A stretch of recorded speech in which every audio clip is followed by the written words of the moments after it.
좋아. 그러면 그 꼭지 이야기는 여기서 마무리하고 마지막으로 그 이상호 학생이 그 반대측 입장에서 새로운 이야기나 의견을 한번 이야기하고 그에 대해서 또 토론하는 것으로 하겠습니다. 공직에 임용해서는 안 된다. 안 하는 주장에 대해서.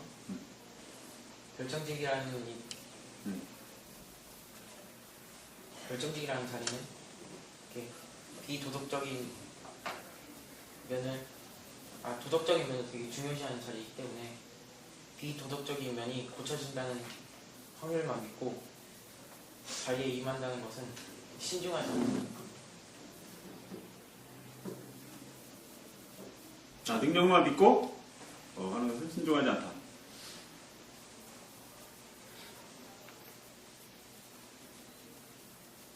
찬성팀의 그 이야기 있을까요? 물론 비도덕성, 도덕성을 갖다 결정지 오르는 거는 물론 깊은 관련이 있습니다. 도덕성이요. 하지만 그 도덕성 때문에 진짜 능력을 버린다.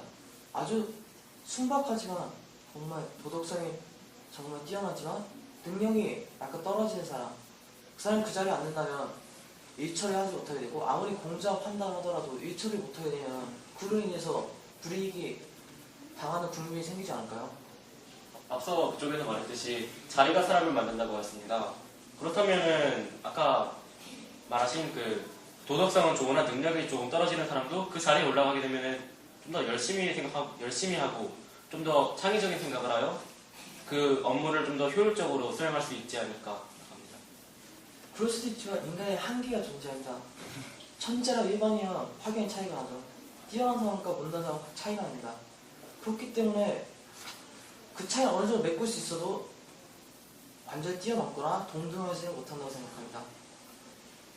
물론 못할 수도 있습니다. 하지만 그 사람은 확률적으로 보았을 때 잘못을 저지를 확률이 더 적은 사람이 아닙니까? 그러므로 능력이 좋다 하더라도 잘못을 저지를 확률이 높은 사람을 공직에 앉히는 것이 더 좋지 않은 선택이라고 생각합니다. 잘못 저지를 확률도 있지만 그 사람이 일처리 잘못해서 실수할 확률이 더 높지 않을까요? 능력이 떨어진다면? 그로 인해서 불이익이 생길 수도 있고 그렇게 하면 잘못 저지른 것보다는 실수를 해서 그것 때문에 불이익이 당하는 게 좀 더 크다고 생각합니다. 하지만 실수는 누구나 저지를 수 있는 것이고 또 그 능력이 좀 더 떨어진다고 하셨는데 그 능력의 차이라는 게 엄청난 것은 아니라고 생각합니다. 그 사람이란 게 그렇게 능력의 차이가 많이 난다면 그 자리에 그 사람은 올릴까요? 아주 많이 차이 난다면은? 그렇게 많이 차이 나진 않으나 약간 차이 나고 다만 도덕성이 좀 더 좋기 때문에 그 자리에 올릴 수 있다는 것입니다. 그러나 공직이라는 자리는 곧 국가에 관련된 일입니다. 이렇게 큰 자리에는 물론 능력이 좋은 사람이 앉아야 된다고 생각합니다. 방금 노력에 대한 이야기를 하셨는데 세상에는 노력해도 잘 안 되는 것도 있습니다. 세상에는 그 사람이 얼마나 노력했냐에 따라서 그 능력과 실적이 나타나는 거예요. 즉, 그 사람의 성적이 그 사람의 노력을 나타내는 겁니다. 이 사람의 성적이 좋다면 이 사람이 그만큼 노력해왔던 거고 이 사람이 실력이 있다는 거예요. 그에 반해 도덕성이 있는데 실력이 없는 자는 그 사람은 그만큼 노력을 안 했다는 겁니다. 만약 이런 사람을 도덕성만 믿고 이런 자리에 앉게 된다면 이 사람은 과연 일을 잘 해낼 수 있을까요? 도덕적인 면을 중요시하는 결정직의 자리인데 비도덕적인 면을 고칠 수 있다면 그런 능력만 믿고 올린다는 것은 옳지 않다고 생각합니다. 이 결정직은 도덕성의 문제보다 지금 정책 아이디어의 문제가 아주 많습니다. 그러니까 이 사람은 특별한 정책 아이디어 때문에 이 결정직에 오를 수 있는 거지 도덕성의 문제에서 이 자리에 못 올라가는 건 아니라고 생각합니다. 자, 여기서 지금 그 각자 한 사람씩 입론을 하고 그거의 감론을 주장을 했는데요. 지금 작전 타임 시간을 각자 사용을 안 하는데 여기서 사회자가 3분 동안 작전 타임 시간을 줄 테니까 서로 협의를 한 다음에 그 다음에 다시 이야기를 하는 것으로 하겠습니다. 3분 동안 작전 타임 시간을 가져요 지금.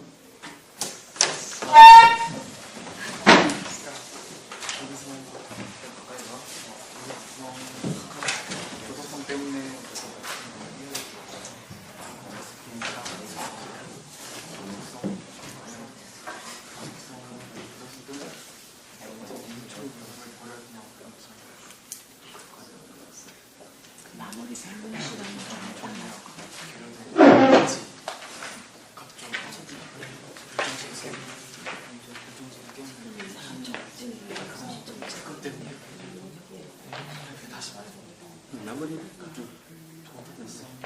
지금 결정적으로 도덕성을 나가고 있어. 다른 거 마치 지금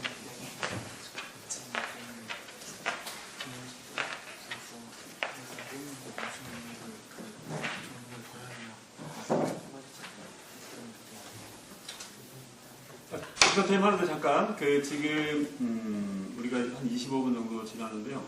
5분 정도 남았어요. 그러니까 그 우리가 최후 변론이라는 것이 있잖아요, 그죠? 법정에서 보면은 그래서 누군가 3명 중에 1명이 대표로 지금 자신들의 입장을 쫙 얘기하세요. 알겠죠? 무슨 얘기인지 찬성팀의 입장, 반대팀의 입장을 정리를 해가지고 그런 것까지 하면 그런 거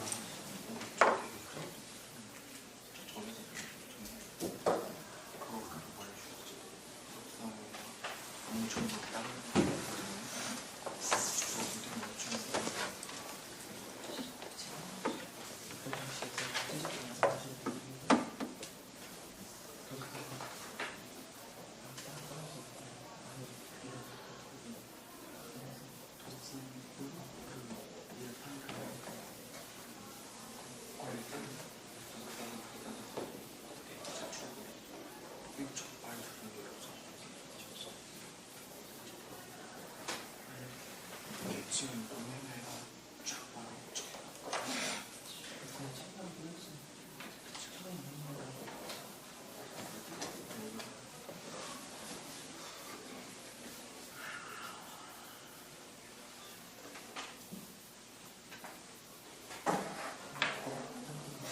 한 30초 남았어요.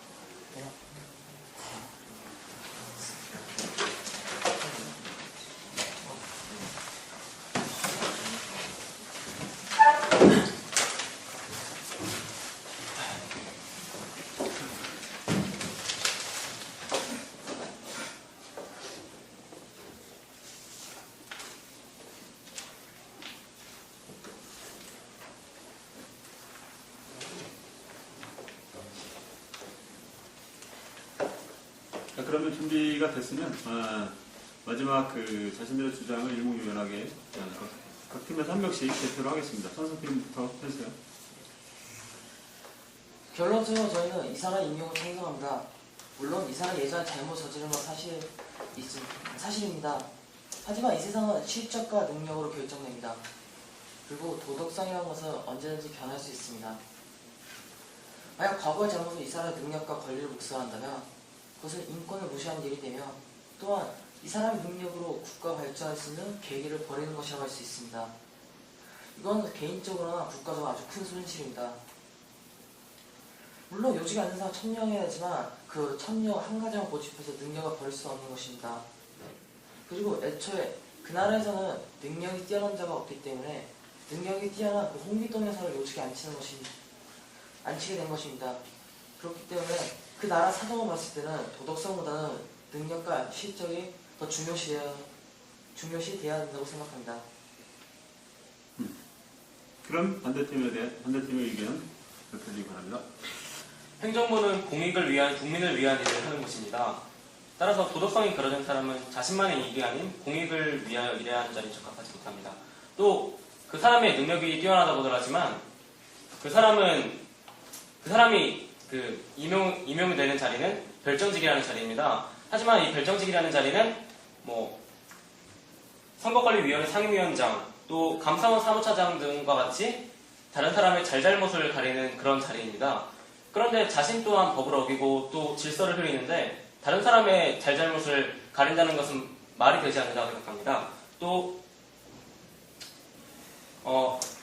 그가 저지른 잘못을 눈 감아준다면 법 앞에 평등이라는 원칙을 벗어나게 되고 또 그는 자신의 어쩔 수 없는 상황이 아닌 자신의 이익만을 위하여 위장전입이라는 중범죄를 저질렀습니다. 위장전입은 주민등록법 위반에 해당되며 적발 시 3년 이하의 징역 또는 1,000만 원 이하의 벌금에 처하게 됩니다. 매년 500명 이상의 사람이 이 위장전입으로 인하여 처벌받고 있는 실정입니다. 그런데 이 사람을 능력이 좋다고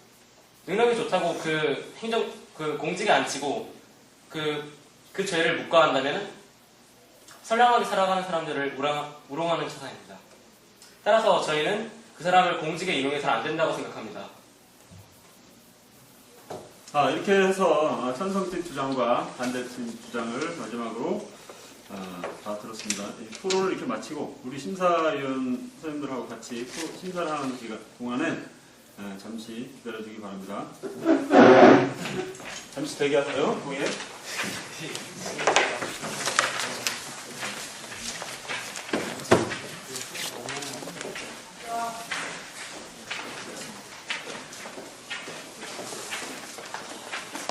자, 학생들 일어서세요. 토론을 열심히 잘 해줬고요.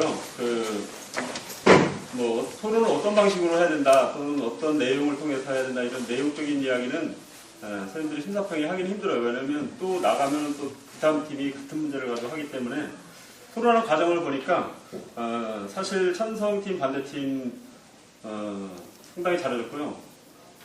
근데 이제 우리가 어떤 논제를 놓고 봤을 때 이야기하기 좋은 논제가 있고 또 이야기하기 약간 밀리는 논제가 있죠.